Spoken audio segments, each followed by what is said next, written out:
Voltamos à aula, a 33ª aula, né, de doutrina cristã.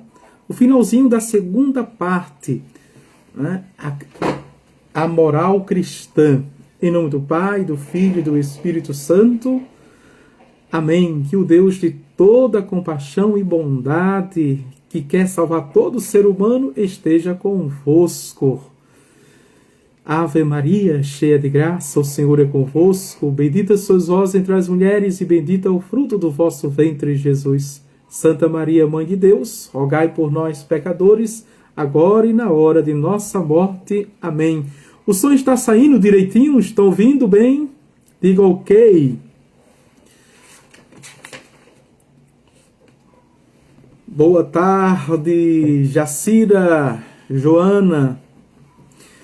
Amém, Elisângela? Então está ouvindo, né? Vamos agora, dando continuidade, vamos ver nesta aula e vamos terminar esta segunda parte para irmos para a terceira parte, que é a graça. Não é? Vamos ver as noções fundamentais da graça e vamos ver os méritos da graça, os meios para obter a graça e vamos ver toda essa graça dentro dos 7 sacramentos. A terceira parte é belíssima.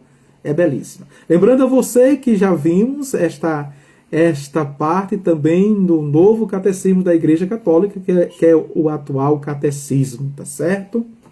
Pois bem, obrigação e modo de exercer as virtudes teologais. Devemos fazer atos de fé, esperança e caridade, logo que chegados ao uso da razão, muitas vezes na vida, implicitamente nas obras de piedade e de religião, nas tentações a vencer, quando houver importantes deveres cristãos a cumprir e nos perigos de morte. Aqui está todo o segredo, você percebeu todo o segredo? Que na prática cotidiana nós não exercemos, não exercitamos e não somos virtuosos. No sentido que de virtus, de força e energia. Pois é justamente ou são aqui, não é? Nos problemas, nas tribulações, nas tentações que devemos exercitar a fé, a esperança e a caridade. Tá certo? Tem gente, padre, eu estou tão aperreado que eu não tenho nem concentração para rezar. Quem foi que disse? Qual foi a cigana? Qual foi o bruxo? Não é? O mago, veja, que lhe ensinou que para rezar precisa ter concentração. Basta pronunciar as palavras. Basta falar com Deus. Com concentração ou concentração. Veja. Basta elevar a súplica do coração a Deus, desejar a Deus. Não precisa você parar, cruzar as pernas, não é? Fazer assim, zim. Não, isso é concentração. E ninguém aqui é monge para meditar e contemplar o tempo todo. Isso nós fazemos naquela hora que temos para a oração de meditação, de reflexão. Mas o dia todo basta pronunciar. E por isso que é no aperreio, é no conflito, é no nervosismo. É quando você está com o coração cheio de raiva, de ódio, que quer esganar o outro. Reze, pelo amor de Deus. Faça o exercício de fé, de esperança e da caridade e do amor. É para essas horas. A fé não é para quando tudo estiver dando certo na nossa vida. Tudo está em paz, na harmonia. Não. A fé é para nesse momento de nervosismo, quando a gente sai de si, quando a gente está sendo, não é, criticado, caluniado, veja, perseguido. Quando eu estou tratando com uma pessoa numa doença e a pessoa não entende, e a pessoa nos sufoca, e a pessoa nos massacra, nos faz sofrer, ali está moindo. A fé é para isso, a esperança também e o amor. São os exercícios da fé. e que a gente não entende, tá certo? E são essas situações que vão, atenção, não é? Nos purificando e nos tornando mais forte cada vez mais robusto na fé, para que outras situações piores, veja, outras situações piores, quando virem, nos encontra firme na rocha, inabalável na rocha. Pode vir, né? Aqui no Nordeste a gente diz, pode vir quente que eu estou fervendo, meu filho. Pode vir como pedra que eu sou rocha. Tá certo? Eu já fui temperado no fogo. No fogo. E esse fogo é que mostra o valor da qualidade de crente, de evangélico, de um homem de fé que eu sou, de uma mulher de fé que eu sou. Por isso que Jesus, veja, Jesus, o maior pedagogo, o maior psicólogo, o maior teólogo, tudo está em Jesus, não é? Podemos olhar para ele como tudo. Veja, o mestre dos mestres, ele vai dizer, cuidado com o dia da manhã, que ele traz os próprios males, os perigos e os riscos. É natural, você querendo ou não, você saindo de casa, você já está correndo risco e perigo, não é? Quando você vai fazer uma prova, algum concurso, você já está competindo. Dentro do seu setor de trabalho tem 10 pessoas, 15 pessoas que estão de olho no seu emprego. Ah, é amiguinha, me dá dica, cuidado. Se você não é, não estiver preparado e vigilante, dá uma rasteira e toma seu lugar. Cuidado. Fora é assim, dentro de casa também. Né? Tem pessoas dentro da sua casa, da própria casa, que não lhe aceita, que não lhe respeita, que não lhe considera, que não lhe valoriza. Veja, que não faz conta. A fé é para isso, para nos tornar firme, para nos tornar forte, a esperança também e o amor. E o que é a virtude? É a inclinação de fazer sempre o bem. Olha aqui. Tá certo? Vamos lá? É bom fazer muitas vezes atos de fé, esperança e caridade para conservarmos, aumentarmos e fortalecermos essas virtudes. São verdadeiras partes vitais, isto é, órgãos necessários à vida do homem espiritual que vive segundo a razão e os ditames do Evangelho.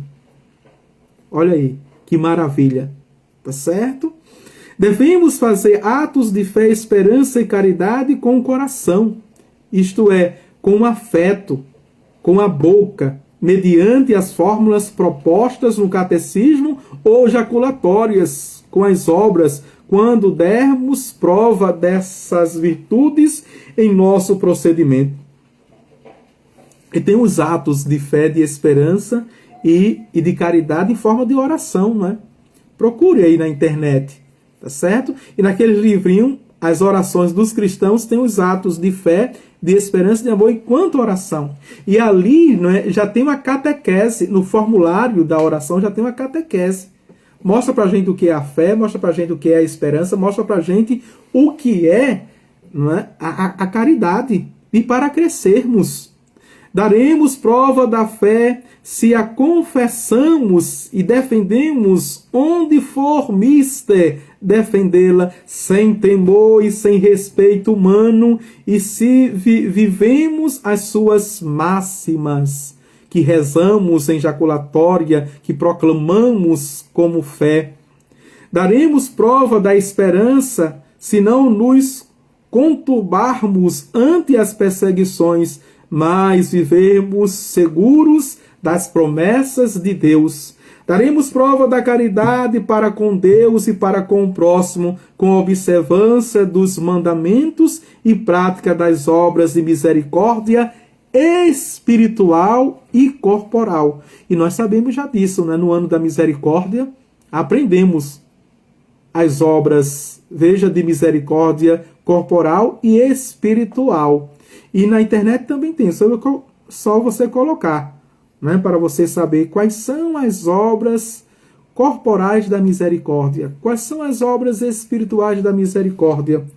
E se nulo reclamar o Senhor, daremos prova de maior amor a Ele, seguindo-lhe os conselhos evangélicos, isto é, exortações que Jesus fez para a consecução de vida mais perfeita, mediante a prática de virtudes não mandadas para a pobreza voluntária, a castidade e a perfeita obediência. São os votos, os 3 votos, né, que os religiosos fazem, que nós fazemos: voto de pobreza, de obediência e de castidade.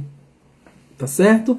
Vamos crescer nestas virtudes teologais que são sobrenaturais e infusas que recebemos a partir do batismo. Vamos agora para as virtudes morais. Vamos ver a sua definição de virtudes morais para entrarmos nos vícios. Virtude moral é o hábito de fazermos o bem, adquirido pela repetição de atos bons. Vejam, atos bons são virtudes morais, que elas, repito, já falei, por isso que eu vou repetir, são adquiridas, são morais e naturais, né? Pode ser também infusas, são adquiridas na minha criação, no meu berço familiar, na minha educação pelos meus pais e também escolar, pelos professores, veja, no meu convívio social, não é? Com o meu grupo de amigos seleto, que acrescenta e me ajuda, vem também pelas leis, pelas normas e diretrizes no tecido social. Então, eticamente, veja, moralmente, dentro desse padrão, eu vou agindo, não é? E vou, diante de Deus, repetindo esses bons hábitos, que geram também, vejam, atos bons em outras pessoas. As virtudes morais têm por objeto imediato os nossos bons costumes e não se refere a Deus, senão indiretamente. É entre a gente, são naturais, viu? Comigo mesmo e com os outros no relacionamento. Que a gente chama de relacionamento pessoal e o relacionamento interpessoal. Mas tem também o relacionamento intrapessoal, um relacionamento conjugal, um relacionamento mais afetivo, não apenas efetivo, mas afetivo entre 2 pessoas ou um grupo de pessoas. Foram também conhecidas e praticadas como naturais pelos filósofos pagãos. Nos cristãos tornaram-se sobrenaturais porque fortificados pela graça. Tá certo? Os filósofos pagãos viveram isso de forma natural, humanas apenas. Nós vivemos de forma humana, mas nós contamos com a graça de Deus, o sobrenatural. As virtudes morais são numerosas, mas pode reduzir-se a 4 principais, que são como sustentáculo, ou gonzo, que nós chamamos, que é o cardo, sobre que as outras giram, tá certo? Existem virtudes que ela é como o eixo central, em que, não é, estão os arames, né, ali voltado para girar a roda, né, o aro. Daí lhes vem o nome de cardeais, cardo, né? Cardeais. Vem também de cabeça, tá certo? De cabeça ou eixo central. São as virtudes morais: a prudência, a justiça, a fortaleza e a temperança. As 2 primeiras nos indicam o bem, a realeza, não é? Que é a prudência e a justiça. As outras 2 nos ensinam a vencer as dificuldades e a resistir ao que nos seduz ao mal, que são o quê? Fortaleza e temperança. Vamos ver cada um agora, tá certo? De forma mais profunda, mais rápida. A prudência é a virtude que dirige todas as nossas ações. Que maravilha, né? E nos faz conhecer se realmente são boas ou convenientes, e que meios bons, convenientes e suficientes devemos escolher para exercê-las. A justiça é a virtude que nos faz dar a cada um o que lhe é devido. Em primeiro lugar, o que é devido a Deus pela virtude da religião, e depois o que é devido a nós e ao próximo. O que lhe é devido, tá certo? O que lhe é necessário, o que lhe é vital, essencial. A fortaleza é a virtude que nos faz afrontar sem temeridade e sem timidez qualquer dificuldade ou perigo, até a própria morte, pelo serviço de Deus e pelo bem do próximo. É interessante, não é? A fortaleza aqui. A temperança é a virtude que refreia as paixões e os desejos, especialmente sensuais, e modera o uso dos bens sensíveis. Jesus Cristo nos recomendou, em particular, algumas virtudes morais, e nas 8 bem-aventuranças evangélicas declarou: bem-aventurado aquele que as exercita ou exercitam. Mateus capítulos de 1 a 12. Seria interessante, não é? Para aprofundar aqui as máximas de Jesus e dentro dessa linha das virtudes morais, a gente ler esses capítulos, capítulo de 1 a 12 de São Mateus. Vamos ver rapidamente os vícios, falamos da virtude, não é? Que essas virtudes também fazem o santo, não é? Vocês sabem que o santo é reconhecido por 11 virtudes que eles cresceram aqui, não é? Na terra, na humanidade, enquanto homens e mulheres humanos. Vamos ver paixões e vícios, rapidamente, para terminarmos. Paixões são comoções ou movimentos violentos da alma. Você sabia disso? Que conceito extraordinário, né? O que é a paixão, não é? O que são paixões? Vejam, são comoções ou movimentos violentos da alma. Tá certo? Quem é entregue às suas paixões, o tempo todo está fazendo, veja, autoviolências contra si mesmo. E internamente, o tempo todo está sendo cruel, o tempo todo está sendo carrasco, o tempo todo está em aflição, está em angústia em si mesmo, mesmo que tenha milésimo de segundos de prazer. A paixão, ela é tão cruel, não é? É tão carrasca, ela é algoz dentro de nós, que ela passa a vida toda, né, nos descascando, veja, nos definhando, e só dá apenas frações e milésimo de segundo de prazer. E quem entrega a ela vai buscando esses milésimos de segundo de prazer o tempo todo e não sabe. Pensa que é a pessoa mais inteligente, não é? Pensa que é a pessoa mais bolada, mais versátil. Pensa que é a pessoa mais feliz. Está sendo uma pessoa mais emburrecida e idiotizada que existe na face da terra. Me desculpe os meus termos tão fortes, né? Mas é para chocar mesmo. Tá bem? Para fazer a gente pensar. Vamos lá? Em si, não são nem mais e nem boas. Tornam-se boas ou mais conforme o uso que faz delas. a vontade ou conforme o fim a que se dirigem. Se a vontade livre dirigir essas paixões, inclinações, segundo a lei de Deus, opera o bem. Se contra a lei de Deus comete pecado, isto é, faz ato mal. Quando os atos maus se repetem de modo a adquirir o hábito de praticar o mal, tem-se aí o vício. O vício, né? A pessoa viciada, viciosa.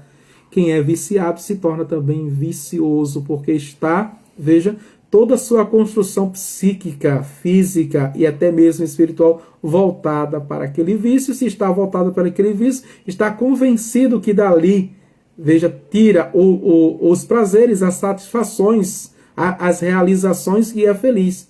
Então vai também orientar, aconselhar, seduzir as pessoas para aqueles vícios. Por isso que se tornam viciosas. Vamos avante? Está aguentando aí? Estamos terminando, viu? Aguente aí. Vícios capitais. Os vícios principais são 7. Chamam-se vícios capitais, por serem cabeça e origem dos demais vícios. Então, em cada vício, esses 7, não é? Se existe a cabeça e são vícios de cabeça, existe um corpo dos demais vícios, tá certo? Quem tem o vício, por exemplo, da luxúria, não tem apenas ele, mas todos os vícios, portanto, o pecado da luxúria. Quem tem o vício da gula não só tem o vício da gula, mas todos os vícios e pecados que estão ali também na linha da gula. Vamos ver então. Primeiro, soberba é a primeira, né? É a mãe de todos os vícios. Ou estima e amor desordenado da própria excelência. O soberbo é este.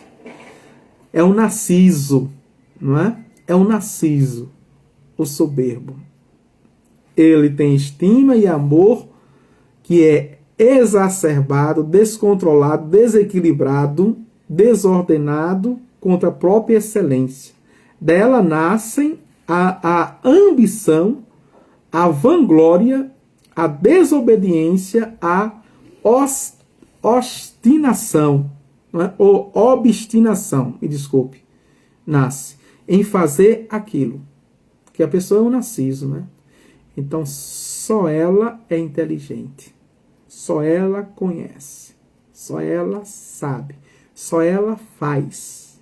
Só ela, não é eficaz. Só ela, veja, é bonita. Só ela é a líder. Então, é uma pessoa soberba. Tá certo? Vamos avante. E, portanto, é uma pessoa cega, né, de si mesma e dos outros. A ela opõe a humildade. Então, aqui você vai ter, não é, o que é o vício de cabeça, capital, e então é doença, mas aqui eu vou te dar também o antídoto, não é? Como superar, vencer a soberba pela, não é, humildade.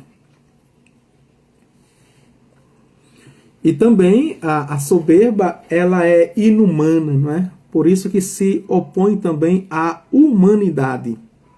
Segundo, a avareza, amor desordenado dos bens terrenos.